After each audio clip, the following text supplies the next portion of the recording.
Les amis, bonjour, ça fait plaisir de vous voir. Je vois aussi qu'on a quelques visiteurs, c'est une joie de vous voir ici. Bienvenue en tout cas. Alors, vous le savez, la semaine dernière, on a terminé notre temps dans les actes. Et il y a un sujet qui est mentionné dans les actes plus d'une fois et dont on n'a pas trop parlé. Et maintenant qu'on a fini cette série, il y a quelque chose sur lequel je veux qu'on s'attarde. Quelque chose où, je vais être très honnête avec vous, Dieu m'a repris ces dernières semaines. Où j'ai eu un moment de profonde repentance. Parce que je crois que ce qui est à côté de moi, là, la Sainte Seine, bien souvent nous la prenons sans en mesurer les implications, sans en mesurer toute la puissance de ce moment-là. Et quand j'ai préparé ce temps, que j'ai fait des recherches, j'ai été choqué par le texte qu'on va étudier aujourd'hui. 1 Corinthiens chapitre 11. Et si vous avez vos Bibles, vous pouvez d'ores et déjà les ouvrir là. Votre smartphone, si vous avez quelque chose sur votre smartphone. Mais il m'a mis comme une gifle. Parce que je me suis rendu compte que bien souvent, nous arrivons dans un état qui n'honore pas Dieu à la Sainte Seine.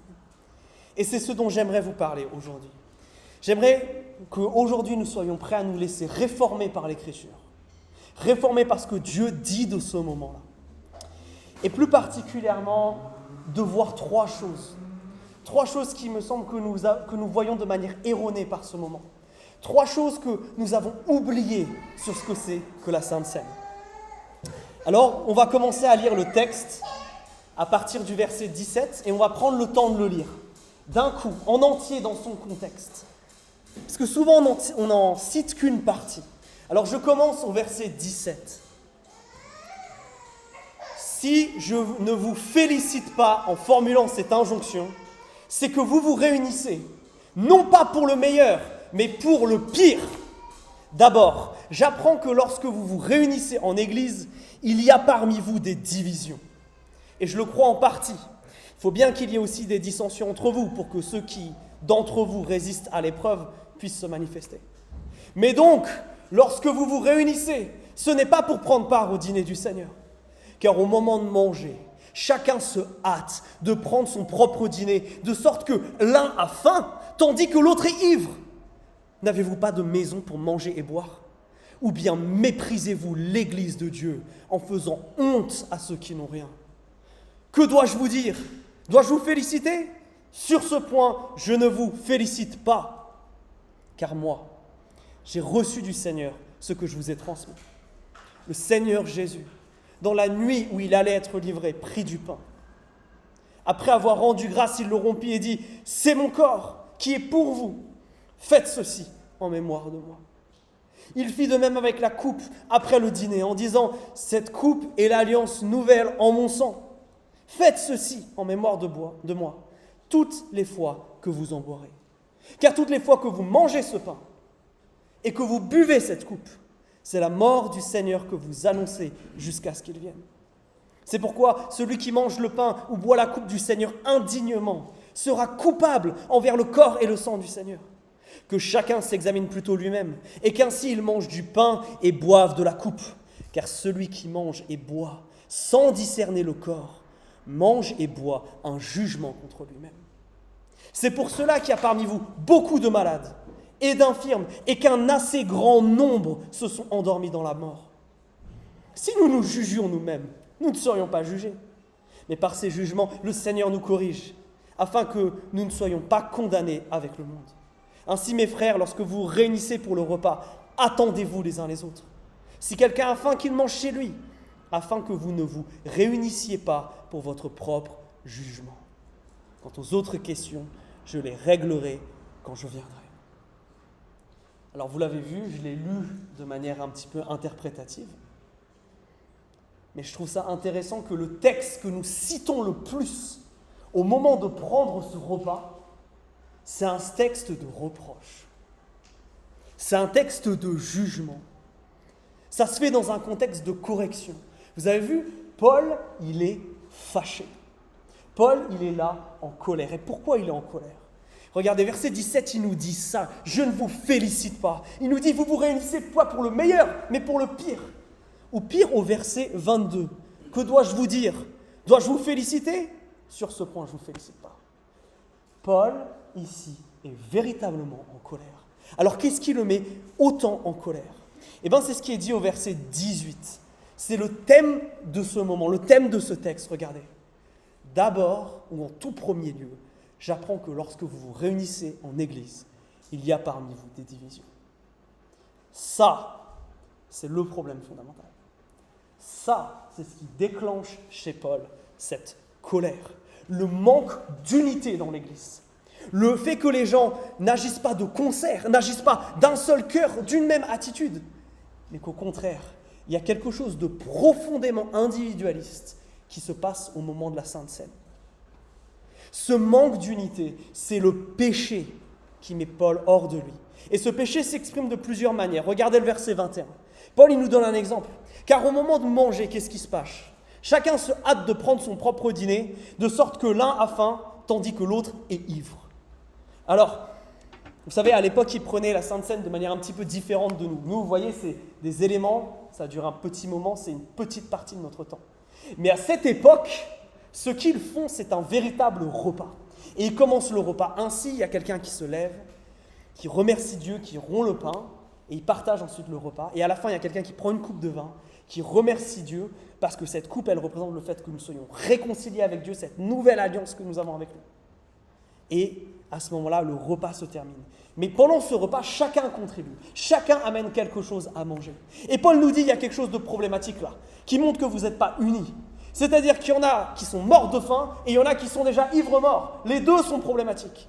Et cet écart en lui-même est aussi problématique. Comment c'est possible que des gens que Christ appelle frères et sœurs arrivent autant divisés à un temps comme ça? La division, elle était manifeste dans la manière dont ils prenaient la Sainte Seine.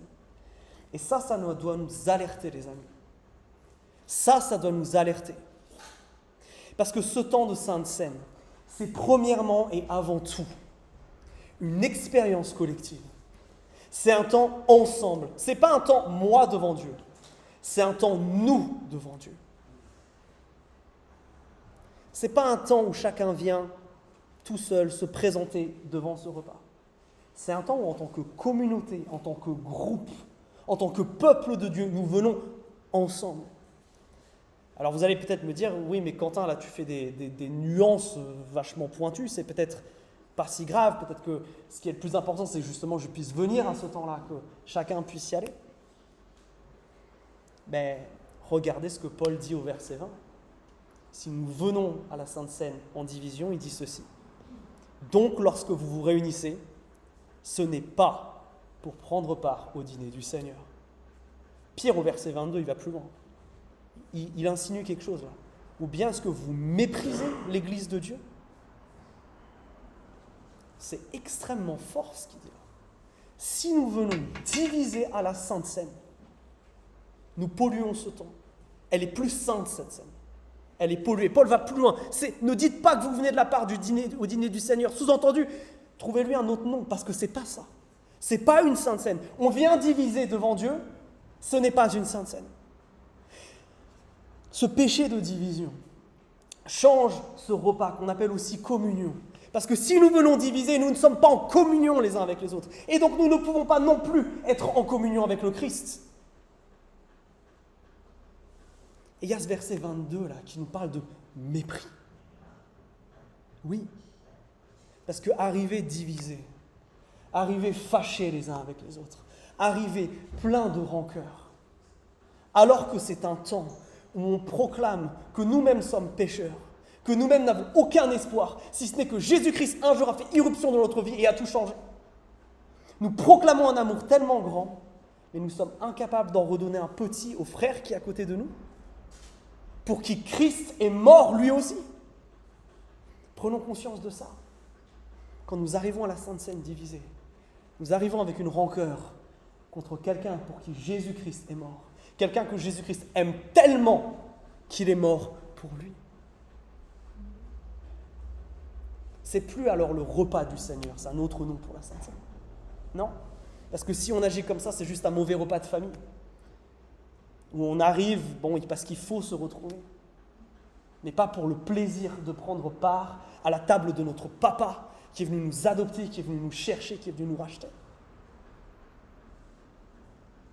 Mes amis, le but de la Sainte Seine, ce n'est pas de se rappeler les choses tout seul. Ce n'est pas un temps individuel où je me rappelle, moi, du sacrifice de Jésus à la croix, pour moi. Non. Le but de ce temps, il est collectif.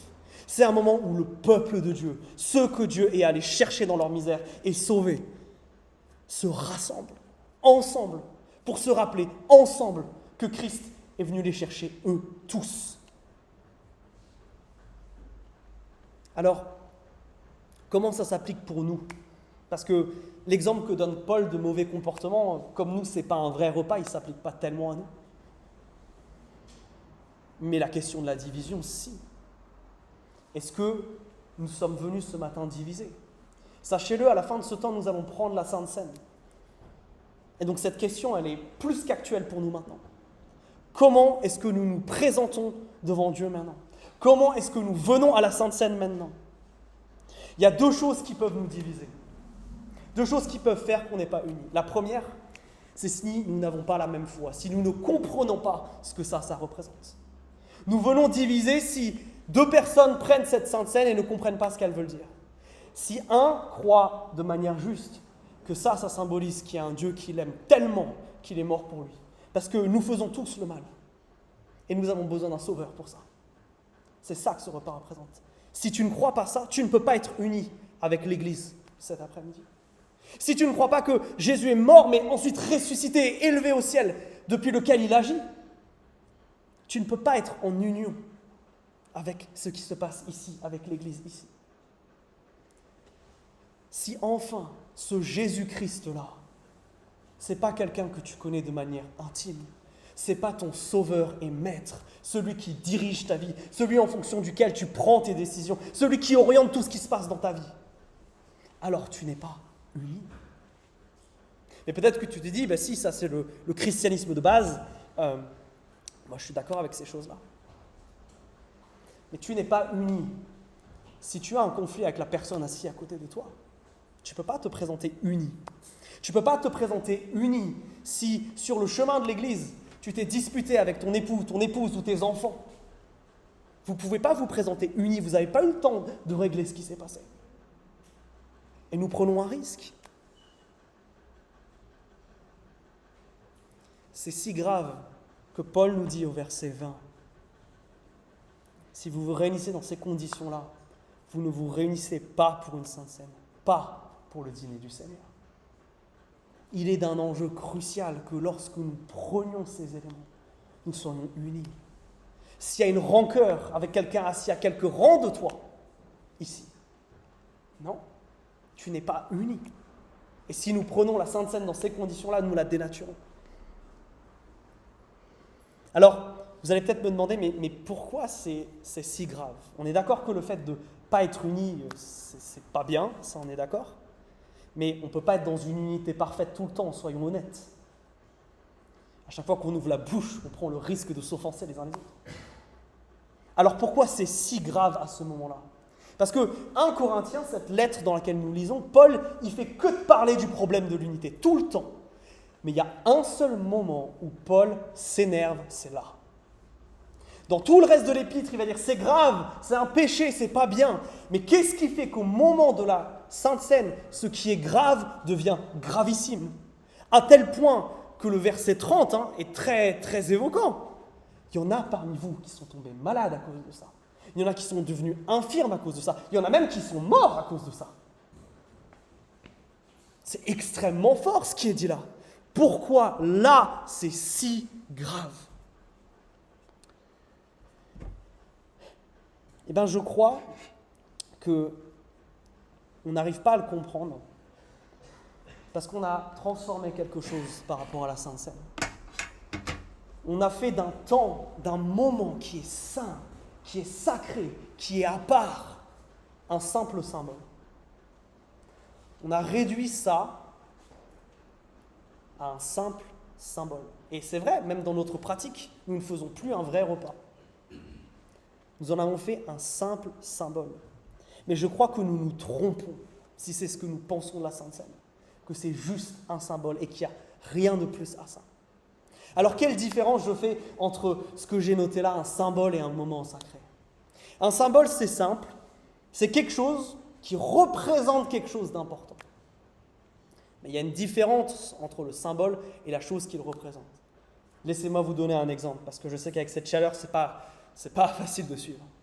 Ceux d'entre vous qui êtes mariés, vous avez une bague au doigt, n'est-ce pas? Cette bague, c'est un symbole de votre mariage. C'est un symbole de votre amour. Mais cette bague n'est pas votre mariage, n'est pas votre amour. Si vous l'enlevez quand vous allez à la douche, si vous la perdez, si un jour vous décidez de ne pas la mettre, ce n'est pas ça qui va faire que vous n'êtes plus marié et que vous ne vous aimez plus. C'est un symbole. La chose est que la Sainte Seine, ce n'est pas ça. Ce n'est pas que quelque chose qui représente Jésus-Christ. Ce n'est pas un temps où on ne fait que se rappeler de Jésus-Christ. C'est un temps sacré. Et ce qui fait la différence, c'est que Jésus-Christ vient dans ce moment-là. Ce qui fait la différence, ce n'est pas juste des simples objets, ce n'est pas juste un petit rituel sympa qu'on fait. Non, c'est un moment où Jésus-Christ vient. Et si vous êtes dans le milieu protestant depuis un temps, vous devez commencer à stresser par ce que je viens de dire.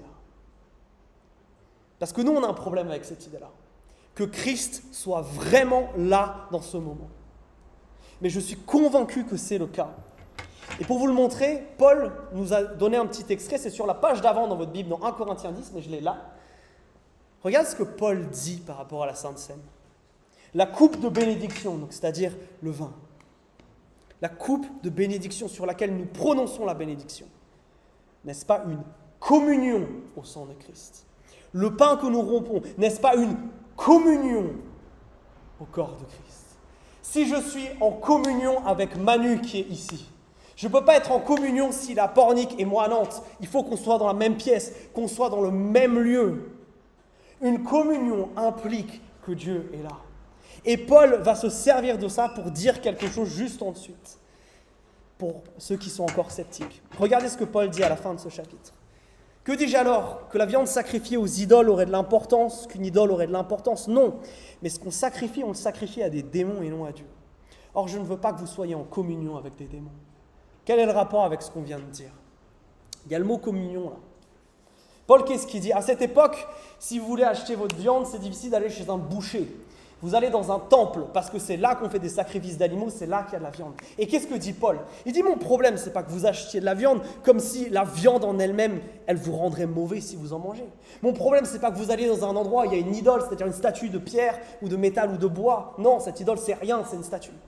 Il dit, par contre, mon problème, c'est que derrière tout ça, il y a des entités spirituelles mauvaises, des êtres spirituels mauvais, ce que la Bible appelle des démons qui sont là. Et mon problème, dit Paul, c'est que quand vous allez là, vous êtes en relation avec eux, vous êtes en communion avec eux. Et Paul a donné l'exemple de la Sainte Seine qu'on vient de lire juste avant, pour ce but précis, pour nous montrer qu'il y a deux types de repas. Qu'il y a le repas du Seigneur et il y a l'autre. Et il y en a un où tu es vraiment avec Dieu. Et il y en a un autre là, dans le cas précis qu'il évoque, où tu es vraiment avec autre chose. Et Paul, dans cette fin de chapitre, il alarme les Corinthiens en leur disant « Mais vous allez rendre Dieu jaloux si vous faites ça. Ça va être catastrophique. Ça va être catastrophique. » Mes amis, quand nous prenons la Sainte Seine, Christ est là. Christ est présent. Mais la grande question qui a divisé les chrétiens depuis toujours, c'est comment? Comment il est là?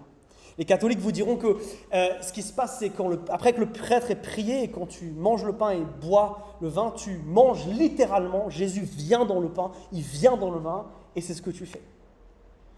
Dans la Didaque, qui est le premier livre chrétien grand public, on va dire, après la Bible, ils font la comparaison entre la Sainte Seine et un sacrifice. C'est pas tellement que quand tu vas au temple, quand tu es juif, que tu vas faire un sacrifice, c'est pas le fait d'offrir le sacrifice qui fait que Dieu est là, c'est que tu vas au temple, que tu vas à l'endroit où il y a Dieu. Et eux, ils semblent dire, c'est, quand on fait cet acte, c'est comme si Dieu venait. Et puis, tu as Irénée de Lyon, un Français, vous devez le connaître, c'est un des pères de l'église de chez nous, qui dit, lui il dit, je confesse un mystère, je sais pas comment l'expliquer. Il dit, il y a du pain, on prie, et après ce pain devient Sainte Seine. Il dit, je ne peux pas l'expliquer plus. Il y a quelque chose, il y a un lien entre ciel et terre qui se forme, mais comment, pourquoi, de quelle manière, je ne sais pas. Et enfin, on a notre bon Calvin qui nous dit, ce n'est pas tellement que Christ descend dans le pain et dans le vin, mais c'est quand on le prend, c'est plutôt nous qui montons. Tout ça, je vous montre des choses différentes. Mais tout le monde est d'accord sur une seule chose, c'est qu'à ce moment-là, au moment de la Sainte Seine, Jésus-Christ est là. Et mes amis, ça doit nous alerter. Parce que si pendant plus que les 15 premiers siècles d'histoire de l'Église, malgré les divisions, malgré les persécutions, malgré tout ça, il y a une chose sur laquelle tout le monde est d'accord, c'est que Jésus est là à ce moment. Luther dit la chose suivante. Quand Jésus a dit « c'est mon corps », il ne pouvait pas être plus clair. Je suis là. Comment je confesse l'ignorance ? Je ne peux pas vous apporter une réponse aujourd'hui. Et je pense que la Bible ne nous donne pas ces précisions qu'on aimerait. Mais mes amis, si 1 Corinthiens 10 semble nous dire que quand nous prenons la Sainte Seine, Christ est là. Si tous nos frères et pères dans la foi, dont un bon grand nombre étaient bien plus intelligents que nous, ont tous cru ça. Peut-être que nous, qui avons suivi un seul gars qui s'appelle Zwingli, dans notre manière de penser la Sainte Seine, il y a peut-être quelque chose de faux chez nous. Il y a peut-être quelque chose qu'il faut qu'on repense ici. Parce que réfléchissez-y un instant. Si Jésus-Christ est là, au moment où nous prenons la Sainte Seine, ça doit changer des choses. Ça veut dire que quand je viens à la Sainte Seine, je dois m'attendre à rencontrer Christ. Si je viens à la Sainte Seine, ça veut dire que c'est un moment que je dois savourer. C'est un moment dans la présence de Dieu.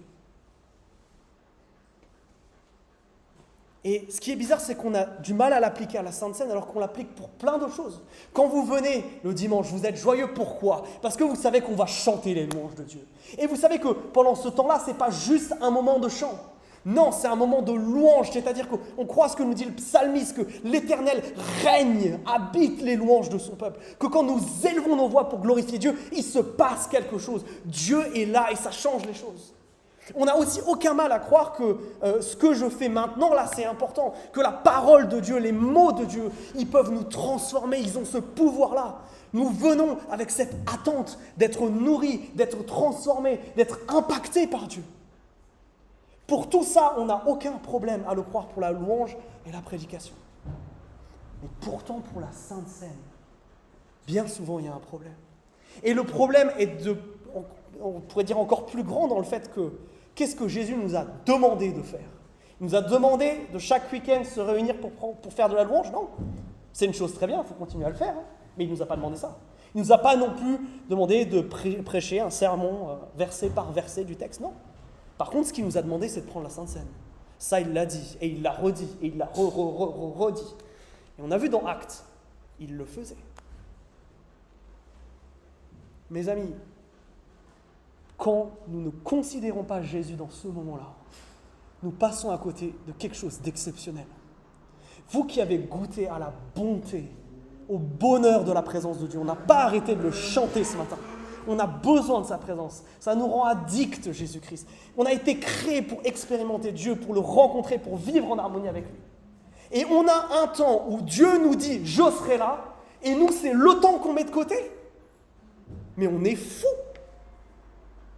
On est aussi fous que des gens qui seraient invités chez quelqu'un et qui s'asseraient à table et parleraient ensemble en négligeant complètement leur hôte.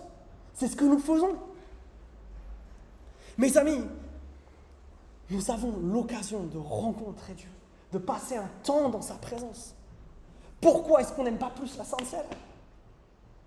Pourquoi on ne l'attend pas avec plus d'impatience ? Pourquoi on ne rentre pas avec cet espoir et cette envie de rencontrer Dieu ? Parce que, vous le savez, et c'est ce verset magnifique de Hébreux qui nous dit ceci, grâce à Jésus-Christ, nous pouvons nous approcher avec assurance de la présence de Dieu, du trône de la grâce, pour obtenir compassion et trouver grâce en vue d'un secours opportun. C'est incroyable la présence de Dieu. Réconcilié avec Jésus, je peux vivre un moment, mais fou. La Sainte Seine, ça peut être le moment le plus incroyable de ta semaine. Parce que c'est le moment où tu rencontres Dieu. Cependant, il y a un problème. Qu'est-ce qui se passe si j'arrive divisé? Qu'est-ce qui se passe si j'arrive divisé dans la présence de Dieu?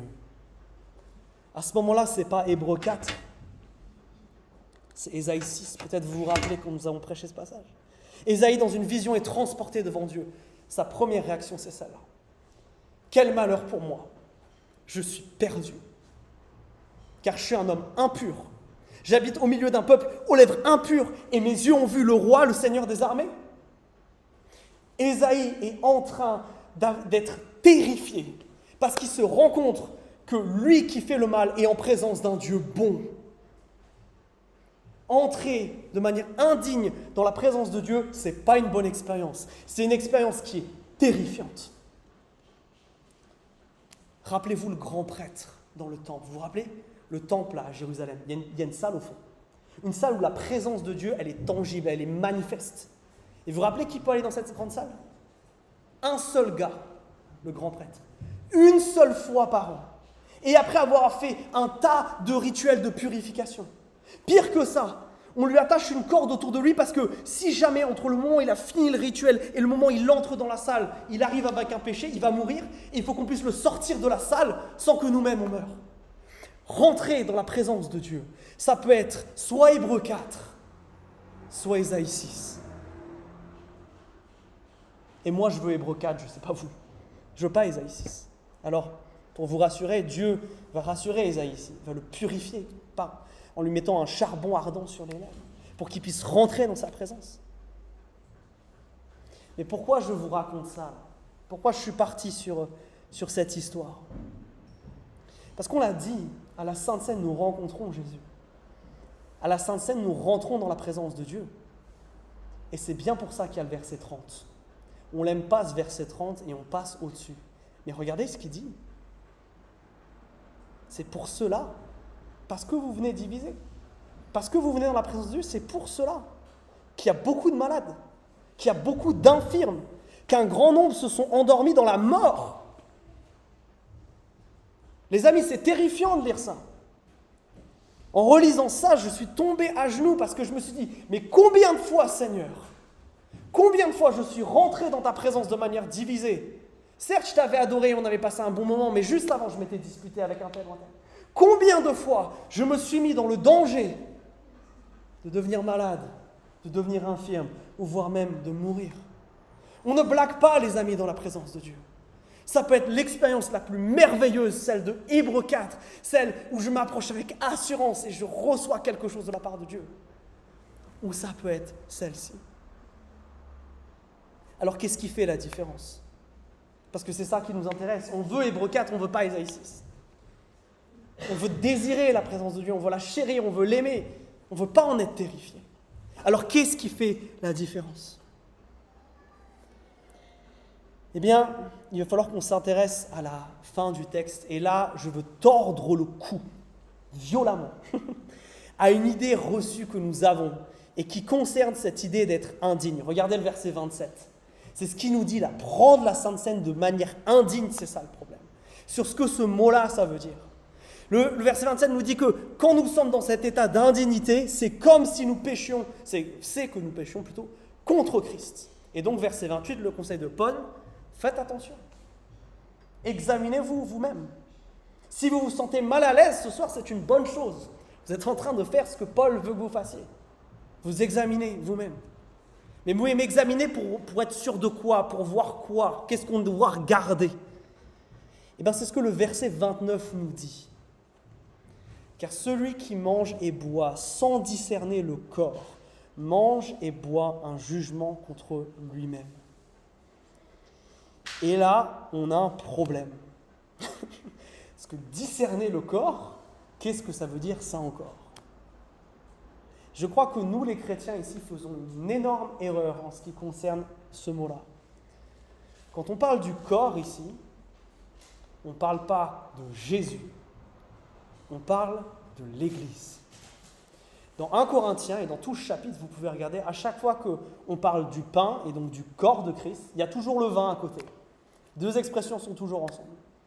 Par contre, dès que Paul utilise corps tout seul, il parle de l'Église. Juste avant, il y a une grande métaphore que vous connaissez justement. Paul, il aime parler de l'Église comme d'un corps. Un corps, c'est plein de parties différentes qui sont articulées. De la même manière, une Église, c'est plein de gens différents qui sont ensemble. Et de la même manière qu'un corps est dirigé par une tête, une Église est dirigée par Jésus. C'est une image que Paul, il aime.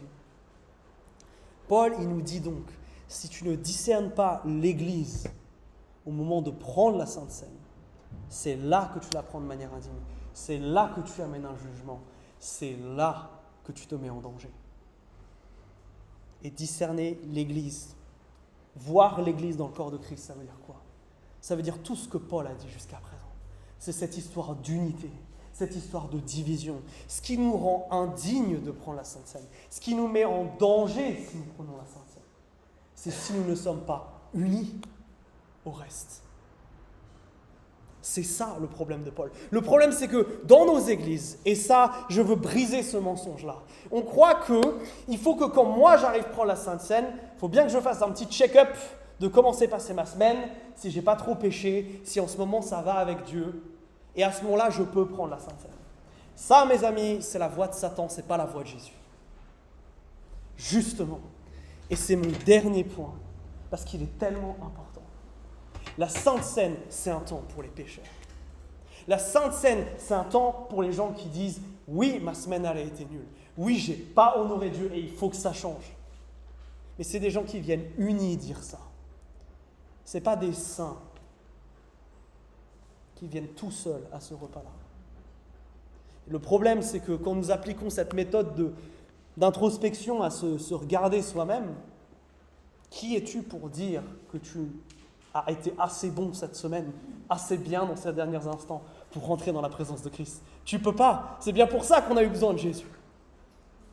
Tout ce que ce texte nous dit, c'est ça. Toi qui es pécheur, tu peux venir avec assurance à la Sainte Seine. Parce que Christ est là pour te pardonner. Viens repentant. Viens en besoin de Christ. Tu vas être pardonné. Tu peux et tu dois, je dirais, prendre cette Sainte Seine. Oui, tu le dois. C'est une invitation. Regardez le verset 28. C'est que chacun s'examine soi-même pour qu'il puisse prendre la Sainte Seine. L'objectif, c'est que nous puissions y être ensemble, que nous y soyons tous. C'est une invitation, on veut Hébreux 4. Mais le problème, c'est quand nous arrivons divisés, quand nous arrivons sans discerner le corps de Christ, alors là, nous ne devons pas prendre la Sainte Seine. Alors là, nous devons nous abstenir. Mais je tiens à redire ce que j'ai dit là, parce que c'est tellement important. Ton péché de la semaine ne te disqualifie pas de la Sainte Seine. Si tu te reconnais pécheur, si tu te reconnais maintenant comme besoin de Jésus, ça doit être une raison supplémentaire de venir à la Sainte Seine, pas un obstacle pour t'en empêcher. C'est tellement, tellement important.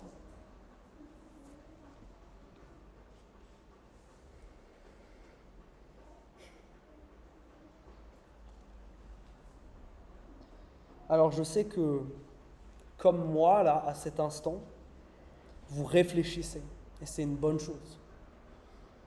Si vous vous sentez mal à l'aise, c'est une bonne chose. Parce qu'on va rentrer dans ce temps de Sainte Seine, maintenant. Maintenant, on veut rentrer dans ce temps, dans la présence du Christ. Alors, je vous propose de faire ce que ce texte nous encourage à faire. Que chacun s'examine soi-même. Qu'on prenne un temps. Pour s'aider à se concentrer, on peut fermer les yeux. Et on peut réfléchir un instant. Demander à Dieu, suis-je uni avec les personnes dans cette salle? Seigneur, sinon, on te demande de nous montrer. Seigneur, on te demande maintenant de venir nous montrer si nous devons participer ou pas participer à ce temps. Mais Seigneur, nous voulons venir simplement repentants devant toi. Seigneur, c'est incroyable de se dire que Jésus est là. Seigneur, on veut savourer ta présence, on veut l'honorer. Seigneur, on ne veut pas commettre ce crime contre ton amour qu'est la division. Seigneur, viens nous convaincre maintenant. Est-ce que nous devons prendre ce repas, nous abstenir cette semaine? Seigneur, tu nous dis dans ta parole que, dans Matthieu 6 plutôt, si ton frère a quelque chose contre toi et que tu es à l'autel, tu laisses ton offrande, tu ne vas pas l'offrir. Tu retournes à la maison et tu te réconcilies. Seigneur, on ne veut pas prendre ce repas s'il y a des divisions parmi nous. Seigneur, convainc-nous chacun, y a-t-il quelqu'un dans cette salle à qui nous devons demander pardon avant de pouvoir prendre ce repas? Seigneur, pour que cette semaine, nous puissions aller voir cette personne réglée et venir unis dimanche prochain.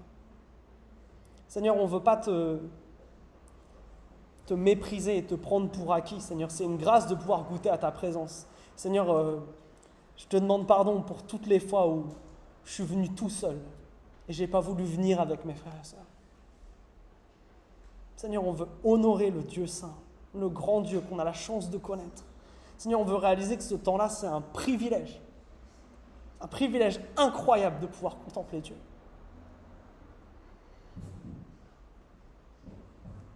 Seigneur, parle-nous.